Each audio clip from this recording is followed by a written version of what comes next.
लोगों को पैसा कमाने का होता है, इसलिए वो आंख बंद करके चले जाते हैं किसी के पास अगर वो कहता है कि मैं तुमको पैसे कमा के दूंगा। मैं जानता हूँ पैसे कैसे कमाए जाते हैं, और मुझे तुम्हारे पैसे दे दो, मैं तुम्हारे पैसे को दुगना तिगना करके दूंगा। मैं तुम्हें बहुत हाई रेट ऑफ इंटरेस्ट दूंगा।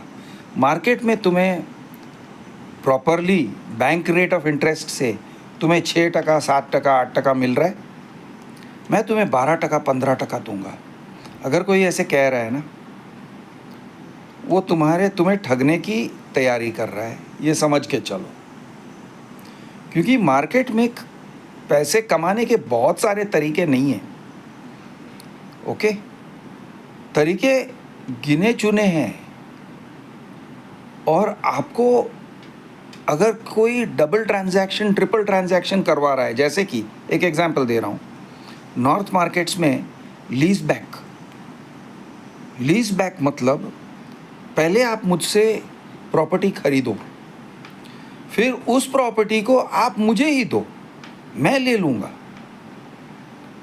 मैं आपको उसमें से किराया कमा के दूंगा। तो प्रॉपर्टी लेने की ज़रूरत क्या थी? प्रॉपर्टी खरीदने की ज़रूरत क्या थी? क्योंकि आपको प्रॉपर्टी का पोजीशन नहीं मिल रहा है। वो इस तरह से आपसे लिखा पढ़ी करवाते हैं कि आपका प्रॉपर्टी आपके हाथ में कभी नहीं आएगा। तो अगर कोई चीज़ आपके हाथ में नहीं आता है तो आपकी प्रॉपर्टी नहीं है। प्रॉपर्टी का मतलब है कि आपको पोजीशन मिलना चाहिए, 100% पोजीशन मिलना चाहिए। और वर्चुअल पोजीशन, इमेजिनरी पोजीशन ऐसे नहीं, फिजिकल पोजीशन, ताला चाबी मिलना चाहिए, तो हुआ प्रॉपर्टी। अगर कोई आपसे कह रहा है कि नहीं मैं प्रॉपर्टी नहीं दूंगा, तुम प्रॉपर्टी खरीदोगे, मैं उस चीज़ को वापस ले लूँगा, मैं तुम्हें इमेजिनरी पोजीशन दूंगा, वर्चुअल पोजीशन दूंगा, और मैं उस चीज़ को किराए पे लगाऊंगा और मैं तुम्हें कमा के पैसे दूंगा, वो तुम्हें ठगने निकला है 100%।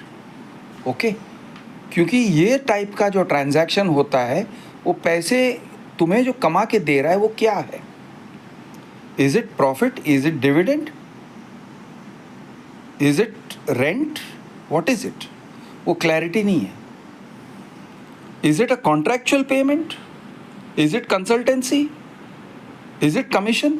वो कोई क्लैरिटी नहीं है। आप कोर्ट में जाके कुछ नहीं कर सकोगे इस टाइप के केसेस में। इसलिए ये टाइप के कन्फ्यूजन से बच के रहो।